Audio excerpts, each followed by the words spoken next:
इस कहानी की शुरुआत में हमें बताया जाता है कि बुद्धा ही पूरे ब्रह्मांड का ध्यान रखते हैं। जो जीव अमर है वो स्वर्ग में रहते हैं और ड्रैगन समुद्र पर राज करते हैं। वहीं राक्षस इंसानों के साथ ही पृथ्वी पर रहते हैं और नर्क के देवता पृथ्वी को संतुलन में बनाए रखने का कार्य करते हैं। इस समय तक पूरे ब्रह्मांड में संतुलन और शांति थी, लेकिन जल्दी सब कुछ उथल पुथल होने वाला था, क्योंकि जादुई स्टोन ने एक ऐसे जीव को जन्म दिया जो काफी ज्यादा पावरफुल था और सब कुछ बदलने वाला था। जादुई स्टोन ने जिस जीव को जन्म दिया था वो एक मंकी था, जो आगे चलकर सबसे पावरफुल योद्धा मंकी किंग बनने वाला था। मंकी किंग जब जादुई स्टोन से बाहर आता है तो बाहर की दुनिया को देखकर वो पूरी तरह से हैरान होता है। उसके पास जन्म से ही कई सारी अनोखी शक्तियाँ मौजूद थी। वो जब आसमान में लाल बादल देखता है तो जाने अनजाने में ही अपनी आंखों से लाल रेजर बीम निकालने लगता है, जो उसे बहुत पसंद आती है और उसकी आंखों से निकले रेजर बीम स्वर्ग के राजा जेड एम्परर के महल तक जाती है। जब जेड एम्परर मंकी किंग की पावर देखते हैं तो उसे जान से मारने का आदेश देते हैं। अब इससे पहले कि जेड एम्परर के सैनिक मंकी किंग को मारने के लिए स्वर्ग से अर्थ पर आते,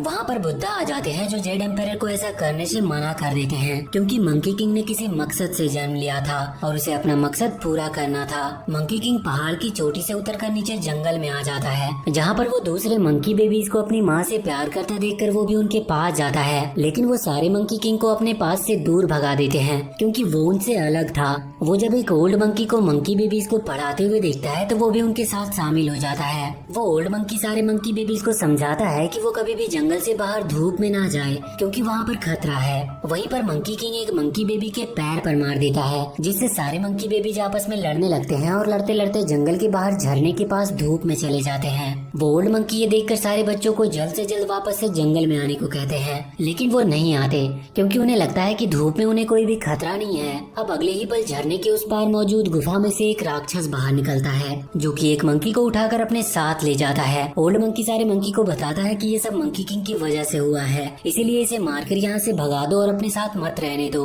ओल्ड मंकी के कहने पर वो सारे मंकी मंकी किंग को नारियल से मारकर वहाँ से जाने को कहते हैं। अब मंकी किंग ढेर सारे नारियल लेकर अपनी ऊंची पहाड़ी की चोटी पर आता है, जहाँ पर वो सालों तक नारियल से राक्षस को मारने की प्रैक्टिस करता है और इस दौरान वो काफी बड़ा भी हो गया था। अब एक दिन मंकी किंग देखता है कि राक्षस अपनी गुफा से निकलकर बाहर जंगल की तरफ बढ़ रहा है, तो वो जल्दी से जंगल में जाकर ओल्ड मंकी को इसके बारे में बताता है और सभी को जल्द से जल्द अपनी जान बचाकर वहाँ से भागने को कहता है। और अगले ही पल वहाँ पर वो राक्षस भी आ गया था, जिसे मंकी किंग नारियल से मारने की कोशिश करता है, लेकिन नारियल के हमले से राक्षस को कोई भी फर्क नहीं पड़ता और राक्षस एक बार फिर से एक मंकी बेबी को उठाकर अपने साथ ले जाता है। वहीं मंकी किंग अब ओल्ड मंकी से कहता है कि अगर तुम लोग मिलकर मेरा साथ दो तो मैं इस राक्षस को हरा सकता हूँ, लेकिन वो ओल्ड मंकी उसकी बातों से सहमत नहीं था, क्योंकि उसे लगता था कि मंकी किंग कभी भी राक्षस को हरा नहीं पाएगा, क्योंकि उसके पास कोई पावरफुल हथियार नहीं था। उसी ओल्ड मंकी से मंकी किंग को पता चलता है कि अगर वो समुद्र के राजा ड्रैगन किंग की जादुई छड़ी हासिल कर ले तो शायद वो राक्षस को हरा सकता है, लेकिन ये काम बहुत मुश्किल था,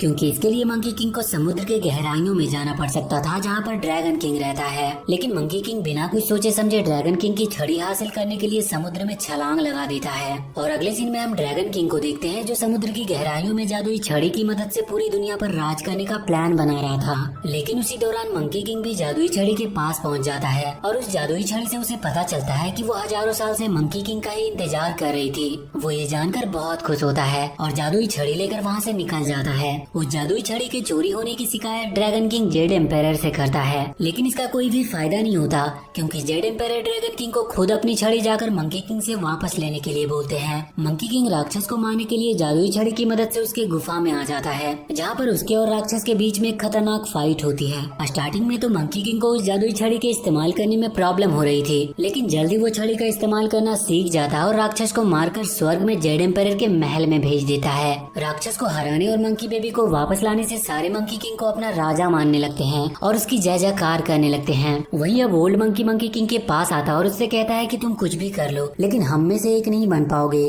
और जादुई छड़ी का इस्तेमाल तो किसी अमर जीव को करना चाहिए। उसकी बातें सुनकर मंकी किंग को लगता है कि उसे भी अमर बन जाना चाहिए और जाकर स्वर्ग में ही रहना चाहिए। इस पर ओल्ड मंकी उसे बताता है कि स्वर्ग में जाना और अमर बनना इतना आसान नहीं, क्योंकि जब तुम 100 राक्षसों को मारोगे तब जाकर अमर जीवों की नजर तुम पर पड़ेगी। मंकी किंग को अमर बनने और स्वर्ग में जाने का आइडिया बहुत पसंद आता है और वो अपनी जादुई छड़ी के साथ 99 राक्षस को हराने के लिए निकल पड़ता है। सालों चारों तक राक्षसों से फाइट करने के बाद मंकी किंग पूरे 99 राक्षसों को हरा देता है और अब बचे हुए आखिरी राक्षस को हराने के लिए वो एक गांव में पहुंचता है जहां पर एक चुड़ैल के डर से सभी लोग अपने घर में छुपे हुए थे। मंकी किंग गांव वालों से कहता है कि वो चुड़ैल जिसका नाम रेड गर्ल था उसे वो हरा सकता है, लेकिन गाँव वालों को उसकी बातों पर विश्वास नहीं होता, इसलिए वो उसे वहाँ से जाने को कहते हैं। अब अचानक से वहाँ पर गाँव की एक लड़की लीन आ जाती है जो सभी को बताती है कि मंकी किंग एक बहुत बड़े योद्धा है और उन्होंने इससे पहले बहुत से राक्षसों को हराया है, इसीलिए वो उनकी फैन है। गाँव वालों को अब भी मंकी किंग के ऊपर विश्वास नहीं था, लेकिन वो सोचते हैं कि कहीं चुड़ैल मंकी किंग को खाकर उन्हें छोड़ ना दे और अगर मंकी किंग चुड़ैल को हरा भी देता है तो इसमें भी गाँव वालों का ही फायदा था,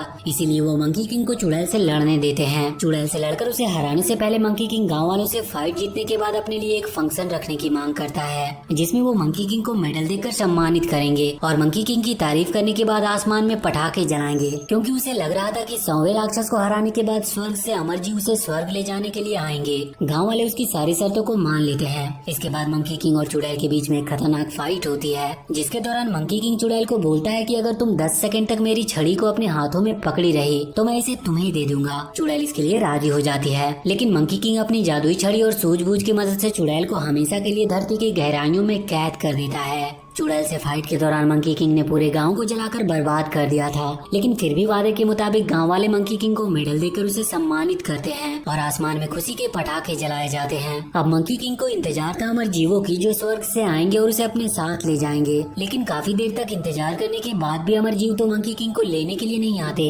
लेकिन ड्रैगन किंग अपने 2 नौकरों के साथ वहाँ पर जरूर आता है जो मंकी किंग से अपनी जादुई छड़ी वापस मांगता है, लेकिन मंकी किंग ड्रैगन किंग को छड़ी देने से साफ साफ मना कर देता है। लेकिन इस दौरान जब मंकी किंग ड्रैगन किंग से बात करने में बिजी था तो ड्रैगन किंग के नौकर छड़ी चुराकर वहाँ से भागने लगते हैं। वो अपनी छड़ी वापस लेने के लिए उनके पीछे जाता है और ड्रैगन किंग के साथ ही उसके 2 नौकरों को बहुत ही बुरी तरह से मारता है और उन्हें नीचे नदी में फेंक देता है। फाइट के दौरान लीन भी मंकी किंग के साथ थी जो समय पड़ने पर उसकी मदद कर रही थी। अपनी छड़ी वापस पाकर मंकी किंग बहुत खुश था। अगली सुबह वो एक कब्रिस्तान के रास्ते नर्क जाने का फैसला करता है, क्योंकि वहाँ पर वो मौत की सूची से अपना नाम काटकर अमर बनना चाहता था, क्योंकि अगर मरने की लिस्ट में उसका नाम ही नहीं होगा तो वो कभी भी मरेगा ही नहीं और हमेशा के लिए अमर बन जाएगा और अमर बनने के बाद वो भी स्वर्ग में अमर जीवों के साथ रहेगा और इस प्रकार उसका सपना भी पूरा हो जाएगा। अब लीन भी रास्ते में मंकी किंग के साथ ही आ रही थी। वो लीन को वापस जाने को कहता है, लेकिन वो वापस नहीं जाती क्योंकि वो उसकी असिस्टेंट बनकर उसके साथ ही रहना चाहती थी। मंकी किंग को वैसे तो किसी भी असिस्टेंट की जरूरत नहीं थी, लेकिन फिर भी वो जादुई छड़ी के कहने पर लीन को अपने साथ रख लेता है,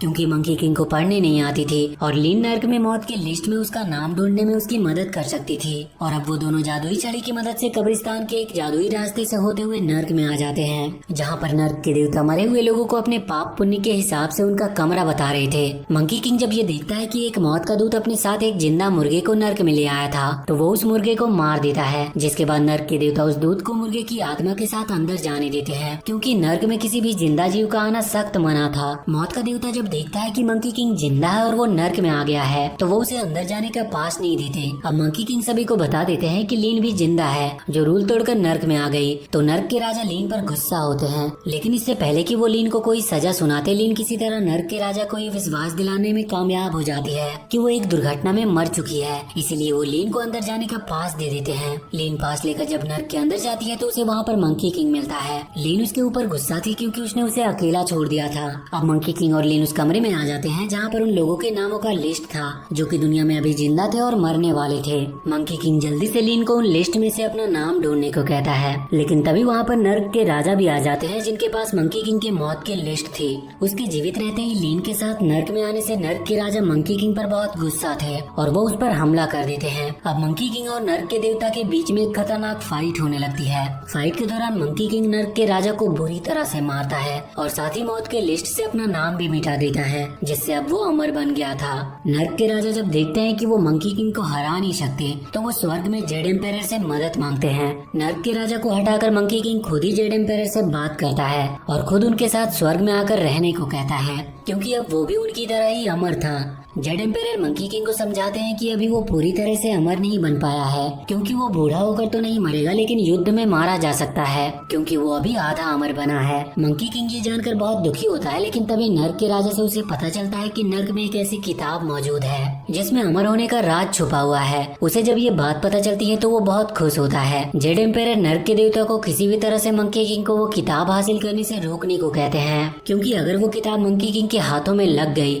तो वो सच में अमर बन जाएगा। नर्क के देवता मंकी किंग को वो किताब हासिल करने से रोकने की पूरी कोशिश करते हैं, लेकिन वो मंकी किंग को रोक नहीं पाते और मंकी किंग वो किताब हासिल करके लीन के साथ नर्क से निकल जाता है। नर्क से बाहर आकर जब लीन किताब खोलकर देखती है तो उसे पता चलता है कि मंकी किंग को अमर होने के लिए जादुई बीज खाने होंगे और किताब में जादुई बीज के बगीचे का नक्शा भी था। मंकी किंग जल्द से जल्द लीन को नक्शा देखकर जादुई बीज के बगीचे का पता लगाने को कहता है। लीन जब अकेली होती है तो वो पानी में एक जादुई सीरम डालकर ड्रैगन किंग को वहाँ पर बुलाती है और उसे सारी बातें बताती है कि किस प्रकार मंकी किंग उसे जादुई बीज के बगीचे का पता लगाने के लिए बोल रहा है। और यहाँ पर हमें पता चलता है कि लीन ड्रैगन किंग से मिली हुई थी, क्योंकि ड्रैगन किंग ने लीन से वादा किया था कि अगर लीन उसे किसी तरह मंकी किंग की छड़ी लाकर देती है तो ड्रैगन किंग लीन के गांव में बारिश करेगा, क्योंकि सालों से उसके गांव में सूखा पड़ा हुआ था और उसके गांव वाले भूखे मर रहे थे। ड्रैगन किंग लीन से कहता है कि वो मंकी किंग को जादुई बीज के बहाने उसके बताए गए बगीचे में ले आए और फिर इसके बाद वो आगे का काम संभाल लेगा।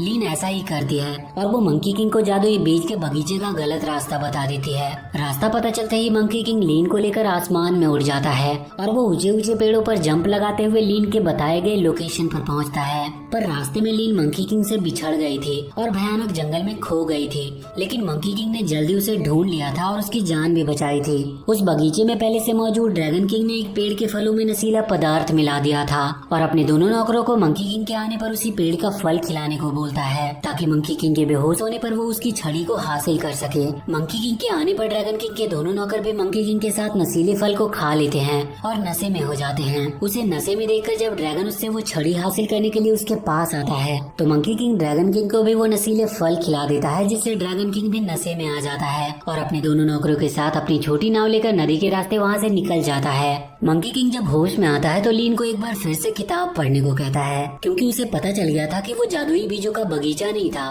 लीन किताब पढ़कर मंकी किंग को बताती है कि अक्सर स्वर्ग की रानी को अपने किचन में अमृत बनाते हुए देखा जाता है। वो ये जानने के बाद अमृत पीकर अमर होने के लिए लीन के साथ उड़ते हुए स्वर्ग में आ जाता है। अब जब वो स्वर्ग के रानी के किचन में जाकर अमृत ढूंढने लगता है, लेकिन उसी दौरान वो एक जादुई चीज सूंघने की वजह से छोटा बन जाता है। छोटा होने के बाद मंकी किंग अपने बचपन की तरह शरारत करने लगा था और चारों तरफ तबाही मचाना स्टार्ट कर देता है। इस दौरान जब मंकी किंग एक लॉकर के अंदर फंस जाता है तो लीन इस मौके का फायदा उठाकर मंकी किंग की छड़ी को लेकर वहाँ से जाने की कोशिश करती है, लेकिन वो मंकी किंग को अकेला छोड़कर जाना नहीं चाहती थी और इसलिए वो उसे लॉकर से आजाद कर देती है और वो एक बार फिर से उसी जादुई पदार्थ को सूंघने से वापस से अपने नॉर्मल साइज में आ जाता है। अब वहाँ पर स्वर्ग की रानी भी वापस आ गई थी, जो मंकी किंग को अपने किचन में देखकर उसके ऊपर हमला करना स्टार्ट कर देती है। स्वर्ग की रानी से फाइट के दौरान मंकी किंग लीन को किचन से वो सारा सामान देता है जिससे अमृत बनाई जा सकती थी। लीन किसी तरह अमृत बनाकर उसे मंकी किंग को पीने के लिए देती है, लेकिन इससे पहले कि मंकी किंग वो अमृत पीता,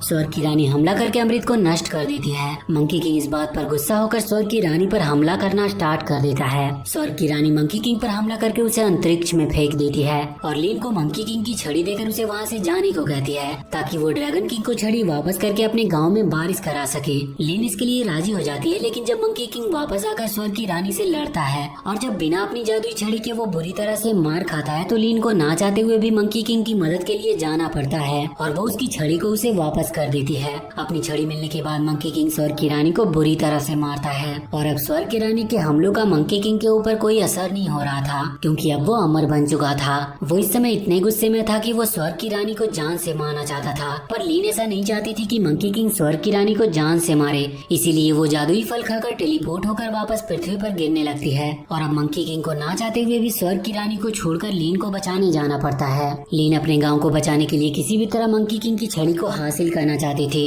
इसीलिए वो उसे एक चैलेंज देती है कि आखिर वो कितने समय तक पानी के अंदर अपनी सांस रोककर रह सकता है। मंकी किंग इस बात का पता लगाने के लिए छड़ी को बाहर ही छोड़कर पानी में जंप लगा देता है। लीन इस मौके का फायदा उठाकर मंकी किंग की छड़ी ड्रैगन किंग को बुलाकर उसे दे देती है। छड़ी पाकर ड्रैगन किंग बहुत खुश होता है और लीन से वादा करता है कि वो उसके गांव में बारिश जरूर करेगा। अब मंकी किंग जब पानी से बाहर आता है तो वो अपनी छड़ी को वहां ना पाकर लीन से अपनी छड़ी के बारे में पूछता है। लीन मंकी किंग को सारी बातें सच सच बता देती है कि उसने अपने गांव में बारिश कराने के लिए उसकी छड़ी ड्रैगन किंग को दे दिया। वो ये जानकर लीन पर बहुत गुस्सा होता है और अकेले ही ड्रैगन किंग से फाइट करके अपनी छड़ी वापस लाने के लिए निकल पड़ता है। अगले सीन में हम ड्रैगन किंग को देखते हैं जो छड़ी मिलने की खुशी में अपने राज्य में एक पार्टी रखता है जिसमें सारे समुद्री जीव खूब इंजॉय करते हैं। और फिर इसके बाद ड्रैगन किंग जादुई छड़ी की मदद से एक ड्रैगन मॉन्स्टर में बदलकर समुद्र के आसपास के सारे गाँव को पानी में डुबाना शुरू कर देता है, क्योंकि अब वो समुद्र के साथ ही बाहर की दुनिया पर भी अपना राज चाहता था। अब इससे पहले कि ड्रैगन किंग समुद्र के पास के गाँवों को पानी में डुबाकर सारे गाँव वालों को मारता, वहाँ पर मंकी किंग आ जाता है, जिसके बाद उन दोनों के बीच में वहाँ पर एक खतरनाक फाइट होने लगती है। ड्रैगन किंग के पास छड़ी की पावर थी, इसीलिए वो मंकी किंग पर भारी पड़ रहा था। उसे हारता देखकर लीन ड्रैगन किंग से कहती है कि अगर वो बिजली से मंकी किंग पर हमला करे तो वो उसे बड़े ही आसानी से मार सकता है। लीन की बात सुनकर ड्रैगन किंग ऐसा ही करता है और मंकी किंग के ऊपर बिजली से हमला करना स्टार्ट कर देता है। लेकिन उसके बिजली के हमले से मंकी किंग पहले से काफी ज्यादा पावरफुल बन जाता है और समुद्र की गहराइयों में जाकर अपनी छड़ी को हासिल कर लेता है, क्योंकि ड्रैगन किंग ने छड़ी को समुद्र के गहराइयों में अपने महल में रखा था। छड़ी हासिल करने के बाद मंकी किंग ड्रैगन किंग को बहुत बुरी तरह से मारता है और बड़े ही आसानी से उसे हरा भी देता है। वो ड्रैगन किंग की शक्तियाँ छीनकर उसे एक छोटी सी छिपकली बना देता है, जिसके बाद ड्रैगन किंग अपनी जान बचाकर वहाँ से भाग गया था। अब मंकी किंग साइज में काफी ज्यादा बड़ा हो गया था और काफी गुस्से में था, जिसकी वजह से वो गाँव वालों पर भी हमला करना शुरू कर देता है। लेकिन लीन मंकी किंग को समझाने की कोशिश करती है कि वो जो कर रहा है वो सही नहीं है, लेकिन इसका कोई भी फायदा नहीं होता और वो लीन की बातों पर बिल्कुल भी ध्यान नहीं देता है। वो अब स्वर्ग के देवताओं को हराकर उन पर राज करना चाहता था और इसीलिए वो स्वर्ग पर भी हमला करना शुरू कर देता है। उसे रोकने के लिए स्वर्ग की रानी, जेड एम्पायर और नर्क के देवता एक साथ उससे लड़ने आते हैं, लेकिन मंकी किंग बड़े ही आसानी से एक साथ उन तीनों को हरा देता है। इसके बाद वहाँ पर बुद्धा खुद आते हैं जो लीन से मंकी किंग को सही राह दिखाने के लिए कहते हैं। अब लीन बुद्धा के विशालकाय शरीर के अंदर चली जाती है, जहाँ से वो बुद्धा के रूप में मंकी किंग को अपने हाथों में लेकर उससे कहती है कि अगर वो बुद्धा के हाथों से उड़कर बाहर चला गया तो उसे स्वर्ग का राजा बना दिया जाएगा, लेकिन अगर वो ऐसा नहीं कर पाया तो उसे कठोर सजा मिलेगी। मंकी किंग इसके लिए राजी हो जाता है और अगले ही पल वो बुद्धा के हथेली से उड़ते हुए ब्रह्मांड के दूसरे कोने पर चला जाता है, जहाँ पर वो सबूत के तौर पर एक निशान बना देता है ताकि बुद्धा को दिखा सके कि वो वहाँ पर गया था। अब जब वापस वो बुद्धा की हथेली पर आता है तो देखता है कि उसने ब्रह्मांड के कोने पर जो निशान बनाया था वो निशान बुद्धा की उंगली पर बनी हुई है, यानी कि वो कभी बुद्धा के हथेली से बाहर गया ही नहीं था, क्योंकि पूरा ब्रह्मांड बुद्धा के एक हथेली के अंदर ही मौजूद थी। अपना वादा पूरा ना करने की वजह से बुद्धा उसे एक पहाड़ी के अंदर कैद कर देते हैं, जहाँ पर उसे सालों तक रहकर ध्यान करना था। इस घटना के बाद गाँव वाले लीन की भी इज्जत करने लगे थे और उसका गाँव खुशहाली से भर गया था। पहाड़ी बंद होने से पहले लीन आखिरी बार मंकी किंग से मिलने आती है और उसे उसकी छड़ी वापस लौटा देती है जो लीन के पास थी। अपनी छड़ी को वापस पाकर मंकी किंग बहुत खुश होता है और वो दोनों एक दूसरे से आखिरी बार मिलकर इमोशनल हो जाते हैं और अगले ही पल बुद्धा द्वारा वो पहाड़ी हमेशा के लिए बंद कर दी जाती है। अगले सीन में हम 500 साल के बाद का समय देखते हैं, जहाँ पर कुछ मॉन्क मंकी किंग से मदद मांगने के लिए उसके पहाड़ी के पास आते हैं और उसे अपने साथ पश्चिम की तरफ चलने को कहते हैं। मंकी किंग इस समय ध्यान कर रहा था, लेकिन राक्षसों से लड़ने की बात सुनकर मॉन्क के साथ पश्चिम जाने के लिए राजी हो जाता है। और इसी के साथ ये मूवी यहीं पर खत्म होती है। तो वीडियो अगर अच्छी लगी हो तो please do like and share this video and please subscribe to my channel and press that bell icon.